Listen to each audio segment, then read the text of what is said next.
안녕하세요. 한울가족 여러분. 함께 말씀을 통해 한울 생명과를 맛보는 행복한 시간이 되었습니다. 이번 주에는 제12과 언약의 믿음이라는 제목으로 공부하겠습니다. 먼저 기억절을 함께 읽어볼까요? 갈라디아서 3장 11절 말씀입니다. 시작! 또 하나님 앞에서 아무도 율법으로 말미암아 의롭게 되지 못할 것이 분명하니 이는 의인은 믿음으로 말미암아 살리라 하였습니다. 이번 주 교과를 통해 함께 배울 단어는 신뢰입니다. 신뢰는 믿고 의지함을 뜻합니다. 그렇다면 이 시간에는 신뢰의 한자풀이를 통해 구속사적인 의미를 살펴보겠습니다. 신뢰는 믿을 신자와 힘입을 뇌자가 합쳐진 단어입니다. 믿을 신자는 사람 인자와 말씀 원자가 합쳐졌는데요. 사람 인자는 우리가 잘 알기 때문에 말씀 원자를 보겠습니다. 말씀 원자는 점주, 석삼, 입구자 세 개가 합쳐졌습니다. 이것은 삼위 하나님의 입에서 나온 것이 참된 하나님의 말씀이라는 뜻이 있습니다. 거기에 사람 인자가 더해져서 죄를 범한 인간이 하나님의 말씀과 함께 동행하며 생활하는 것이 믿음이라는 뜻입니다. 힘입을 뇌자는 묶을속자와 칼도자, 조개패자 세 개가 합쳐졌는데요. 칼과 조개는 우리가 잘 알지만 묶을속자는 나무 목자에 둘레 위자 또는 나라 국자라고 부르는 것이 합쳐진 것입니다. 이것은 땔감을 모아서 다발로 묶은 모양을 뜻합니다.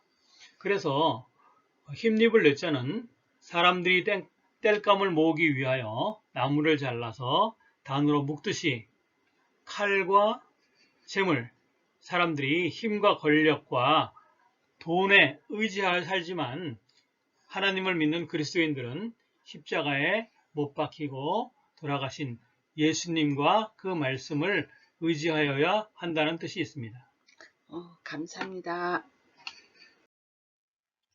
기원전 7세기경 시인 호머는 오디세이라는 서사시를 썼는데 그 내용은 위대한 전사 오디세우스가 트로이 전쟁에서 트로이라는 도시를 약탈한 후에 그의 고향 이타카로 돌아가기 위해 애썼던 10년간의 긴 항해에 관한 이야기입니다.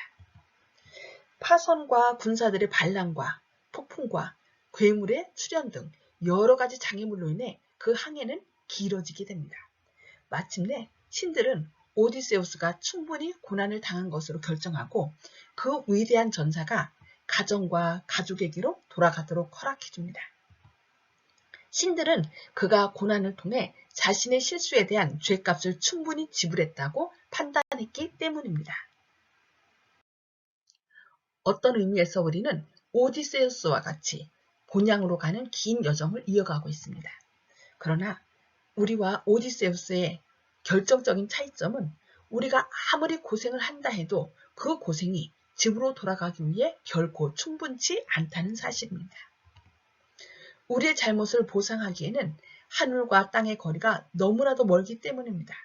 만일 우리가 본향으로 돌아간다면 그것은 전적으로 하나님의 은혜로 말미암은 것입니다. 이번 교과의 학습 목표입니다. 첫째, 예수님께서 흘리신 보혈의 피를 믿고 의지할 때 의롭게 될 수 있음을 깨닫는 것입니다. 두 번째, 예수님을 믿을 때 나를 의롭다고 여겨주시는 하나님께 감사하는 것입니다. 세 번째, 오직 예수 그리스도의 보혈의 공로를 의지하며 살아가기로 결심하는 것입니다. 갈바리를 묵상함. 십자가는 영원한 언약의 핵심입니다. 십자가 없이는 언약도 희망도 구원도 없습니다. 예수님은 우리가 당하기로 되어 있던 형벌을 받기로 하였을 때 당신의 모든 것을 걸었습니다. 그분의 사랑은 죽음보다 강합니다. 그분은 우리를 사랑하셨기 때문에 당신의 아버지로부터 영원히 분리된 운명을 택하셨습니다. 그분은 당신의 희생으로 이 언약에 도장을 찍으셨습니다. 우리가 이 영원한 언약에 가입하기 위해서는 단 한 가지만 하면 됩니다. 예수님이 나를 대신해서 십자가에서 돌아가셨다는 것을 믿으면 우리는 구원을 받을 수 있습니다. 언약과 희생.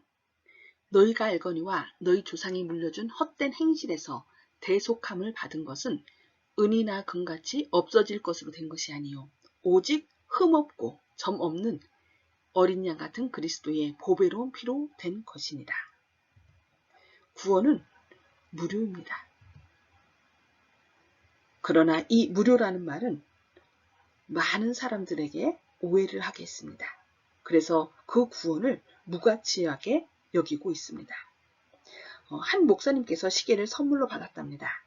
본인은 그 시계를 얻기 위해 돈을 지불하지 않았으니 공짜로 받은 것이지요. 그래서 그 시계를 보통 시계로 알고 지내셨다고 합니다.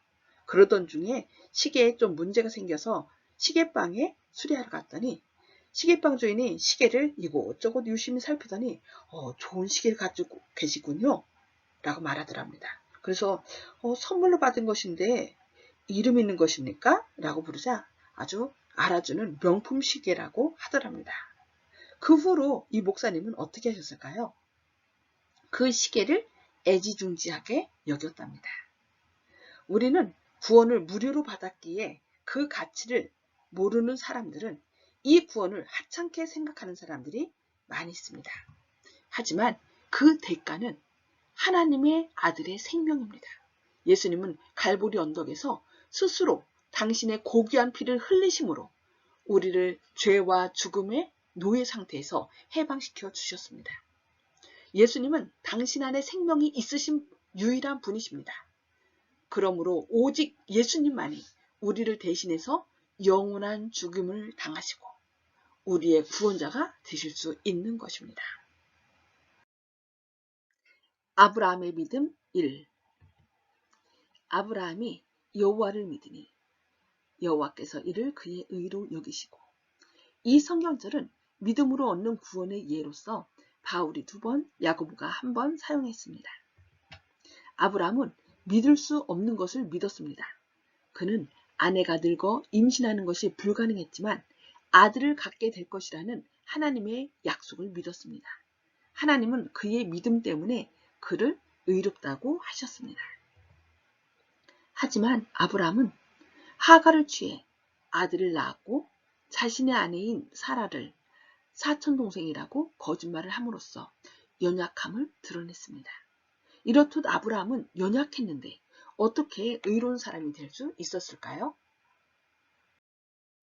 그것은 아브라함이 여호와를 믿으니 여호와께서 이를 그의 의로 여기시고의 창세기 15장 6절 말씀과 이를 아니할지라도 경건치 아니한 자를 의롭다 하시는 이를 믿는 자에게는 그의 믿음을 의로 여기시나리 라고 말씀한 여기다의 하샤브에서 찾을 수 있습니다.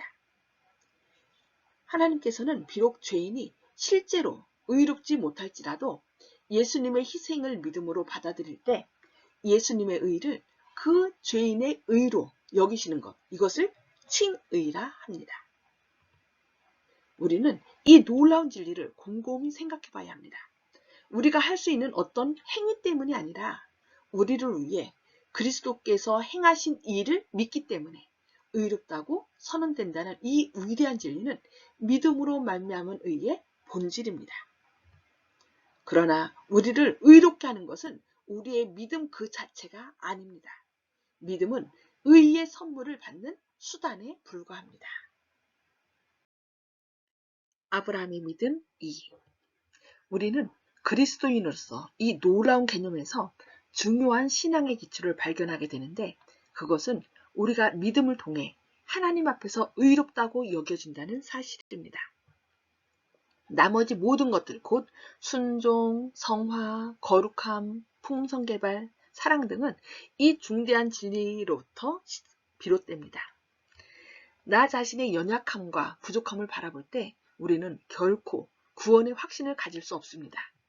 우리의 유일한 희망은 예수 그리스도와 그분의 의를 바라보는 것입니다. 그렇게 진실하고 겸손한 마음으로 예수님을 바라보며 믿음으로 예수님의 의를 붙잡을 때 우리는 의롭다 여기심을 받게 되며 마침내 하나님의 은혜로 구원의 확신 속에 살아가게 됩니다. 약속의 의지함. 하나님의 약속은 얼마든지 그리스도 안에서 이해가 되니 그런즉 그로 말미암아 우리가 아멘하여 하나님께 영광을 돌리게 되느니라. 고린도후서 1장 20절 말씀. 하나님의 입혀주시는 의로만 의롭게 된다는 기별을 위해 일생을 싸웠던 카톨릭의 유명한 변증가 벨라민 추기경에 대한 이야기가 있습니다. 그가 임종의 자리에 누웠을 때 누군가 예수님의 십자가상을 가져와서 죽기 전에 성인들의 공로를 의지하여 확신을 가지라고 말했습니다. 그러나 벨라민은 이것들을 치우시오. 나는 그리스도의 공로를 의지하는 것이 더 안전하다고 생각하여 라고 말했답니다. 많은 사람이 생의 마지막에 이르러 뒤를 돌아보면서 거룩하신 하나님으로부터 구원을 얻기에 그들의 행위와 업적을 의지하는 것이 얼마나 무익하고 하찮은 것인가를 깨닫게 됩니다. 그리고 그리스도의 의가 얼마나 많이 필요한가를 절실히 깨닫게 됩니다. 그러나 좋은 소식은 우리가 주님 안에서 안심을 얻기 위해 임종의 자리에 이르기까지 기다릴 필요가 없다는 것입니다. 주님께서 우리에게 주신 약속의 말씀드립니다. 로마서 5장 1절에 믿음으로 의롭다 하심을 받았으니 하나님과 화평을 누리자고 말씀합니다. 시편 34편 8절에는 여호와의 선하심을 매일 맛보아 알아가므로 위기 때 그분께 피하는 복을 받으라고 말씀합니다. 마태복음 11장 29절로 30절에는 우리가 하나님을 신뢰한다면 우리가 감당할 수 없는 것은 없다라고 말씀합니다. 빌립보서 2장 7절 8절에는 우리는 믿음으로 예수님의 삶을 따라갈 수 있다라고 약속합니다. 모든 언약은 하나님의 신실한 약속에 근거합니다. 우리가 믿음으로 그 약속들을 요구한다면 오늘 우리의 삶을 향상시킬 수 있습니다. 더 깊은 연구를 위해 가려뽑은 기별 1권 367쪽 말씀입니다. 그가 의에 이를 수 있는 유일한 방법은 오직 믿음을 통해서 얻는 것뿐이다. 그는 믿음에 의해서 그리스도의 공로를 하나님께 가져갈 수 있으며 하나님께서는 당신의 아들의 순종하심을 죄인의 계정해 주신다. 인간이 실패한 자리에 그리스도의 의를 받아들이시고 하나님께서는 회개하고 믿는 영혼을 받으실 뿐만 아니라 용서하시고 의롭게 하시며 그를 마치 의인인 것처럼 취급하시고 당신의 아들을 사랑하신 것처럼 그를 사랑하신다.